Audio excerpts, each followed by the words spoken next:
ચકલીની ચતુરાઈ। માધાપુર નામનું એક જંગલ હતું। જંગલમાં એક ખૂંખાર સમડી રહેતી હતી। તે સમડી ખૂબ જ દુષ્ટ હતી। તે પોતાની ભૂખ મિટાવવા માટે દરરોજ કોઈના કોઈ બાળકને મારી નાખતી હતી। આખા જંગલમાં ખૂની સમડીનો જાણે આતંક હતો। બધા પક્ષીઓ તેનાથી ખૂબ જ ડરતા હતા। તેવી જ રીતે જંગલમાં મિન્ટુ નામની એક ચકલી રહેતી હતી। મિન્ટુનો ખૂબ જ સારો મિત્ર કાલુ કાગડો હતો। એક દિવસ બંને સાથે બેસીને વાતો કરી રહ્યા હતા। મિન્ટુ બોલી, કેમ છો કાલુ ભૈયા? કાલુ બોલ્યો, હું તો ખૂબ જ સરસ છું। તમે કહો, તમે કેમ છો? ઘણા દિવસો પછી આપણે મળી રહ્યા છીએ। કોઈ પરેશાની છે કે શું? મિન્ટુ બોલી, અરે કાલુ ભાઈ, હું મારા બચ્ચાને લઈને ચિંતામાં છું। કાલુ બોલ્યો, અરે કેમ, એવું તો શું થઈ ગયું? મિન્ટુ બોલી, કાલુ ભાઈ, હું અનાજ લેવા માટે બહાર જાઉં છું। ત્યાં સુધી મારા બાળકો એકલા રહે છે। અનાજ શોધવા માટે મને ખૂબ જ દૂર જવું પડે છે અને મને ખૂની સમડીનો ડર લાગ્યો રહે છે। કાલુ બોલ્યો, તો આ વાત છે, વાત તો તું સાચી કરી રહી છે। આખા જંગલમાં એક ખૂની સમડીનો આતંક તો છે જ। મિન્ટુ બોલી, કાલુ ભૈયા, તમે આમાં મારી એક મદદ કરી શકો છો? જ્યારે પણ હું અનાજ લેવા માટે બહાર જાઉં ત્યારે તમે મારા બાળકો પાસે રોકાઈ શકો છો? કાલુ બોલ્યો, હા હા, આમાં ભલા પૂછવા જેવી વાત શું છે? હું જરૂર એમની પાસે રોકાઈ જઈશ। પછી બંનેએ જેવું વિચાર્યું હતું એ પ્રમાણે મિન્ટુ જ્યારે પણ અનાજ લેવા બહાર જાય છે ત્યારે કાલુ કાગડો ત્યાં આવી જાય છે અને તેના બાળકોનું ધ્યાન રાખે છે।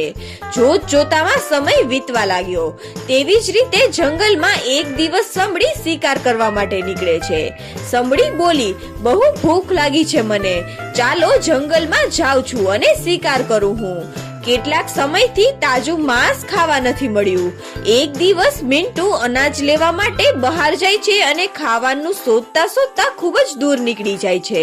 સમડી પણ ખાવાનું શોધતા શોધતા મિન્ટુના માળા પાસે આવી જાય છે અને દૂરથી જ તેના માળા પર નજર રાખવા લાગે છે। સમડી બોલી, આ તો ચકલીના બચ્ચા છે, ખૂબ જ નાજુક લાગી રહ્યા છે। એમને તો ખાવામાં બહુ મજા આવશે। પણ આ કાલુ કાગડો અહીંયા શું કરી રહ્યો છે? ગમે તે હોય, આજે આ ચકલીના બાળકો મારાથી નહીં બચે। એમને તો હું ખાઈને જ રહીશ। એવું બોલીને સમડી કાલુ કાગડો અને બાળકો પાસે આવી જાય છે।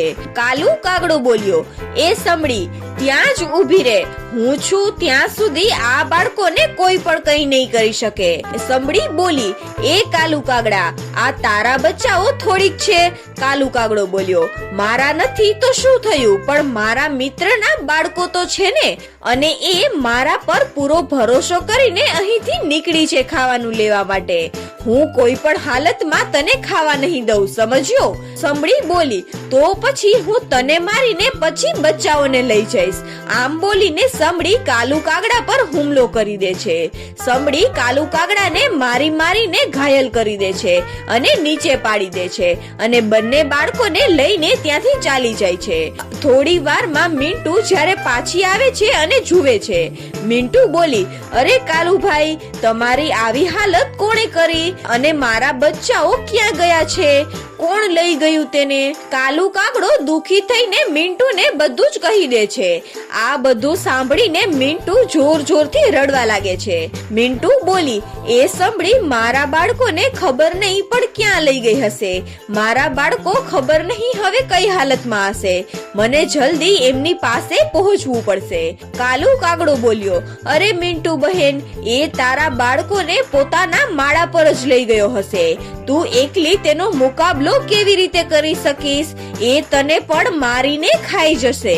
મિન્ટુ બોલી, પણ હું હાથ ઉપર હાથ ધરીને બેસીશ નહીં, મારે કંઈક તો કરવું જ પડશે।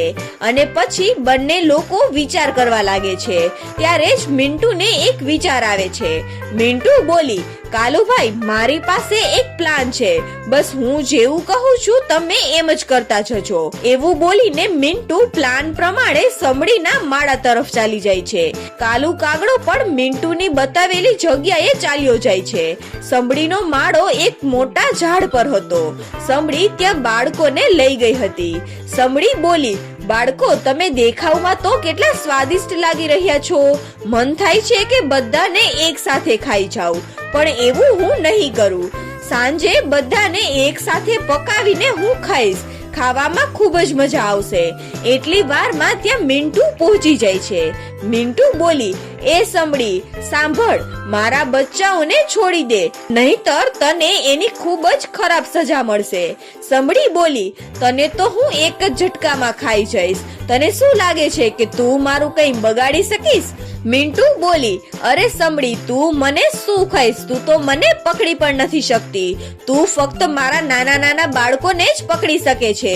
જો હિંમત હોય તો મને પકડીને બતાવ. આ સાંભળીને સમડીને ખૂબ જ ગુસ્સો આવી જાય છે. તે તરત જ મિન્ટુને પકડવા માટે નીકળી જાય છે.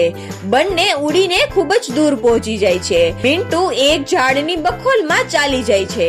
ત્યારે સમડી પણ તેની પાછળ પાછળ બખોલમાં આવી જાય છે. મિન્ટુ ત્યારે જ બીજા દરવાજાથી બહાર નીકળી જાય છે અને યોજના મુજબ દોરી કાપી નાખે છે. જેવી જ સમડી બીજા દરવાજાથી બહાર આવે છે ત્યારે જોરથી લાકડાનો ટુકડો સમડીના માથા પર ભટકાય છે અને માથા પર લાગવાના લીધે સમડી ઘાયલ થઈને નીચે જમીન પર પડી જાય છે અને તે ઉડી પણ નથી શકતી. સમડી બોલી, હે ભગવાન, મને બચાવી લો. એ ચકલીએ મને ફસાવી દીધી. ચકલી, તને તો હું નહીં છોડું. મિન્ટુ અને કાલુ કાગડાએ યોજના મુજબ લાકડાના ટુકડાને દોરીથી બાંધીને લટકાવી દીધો હતો અને બંનેની યોજના સફળ થાય છે. બંને સમડી પાસે આવે છે. મિન્ટુ બોલી, હવે તને સમજાયું, જ્યારે કોઈને દર્દ થાય છે તો તેને કેવું લાગે છે. તારી સજા પણ આ જ છે. સમડી, ખબર નહીં, પણ તે કેટલાક માસૂમ બચ્ચાઓને ખાધા હશે. કાલુ કાગડો બોલ્યો, હા હા, સાચી વાત છે, તું આ જ લાયક છો. અને પછી મિન્ટુ અને કાલુ કાગડો જલ્દીથી સમડીના માળા પર જાય છે અને ત્યાંથી બચ્ચાઓને લઈને પોતાના ઘરે પાછા આવી જાય છે. અને આ બાજુ સમડીના માથા પર લાગવાથી તે ધીરે ધીરે મરી જાય છે અને જંગલમાં ફરી બધા લોકો ખુશી ખુશી રહેવા લાગે છે. તો બાળ મિત્રો, આ વાર્તા પરથી આપણને શીખવા મળે છે કે કોઈને પણ નુકસાન થાય તેવું કામ આપણે ક્યારેય પણ ન કરવું જોઈએ.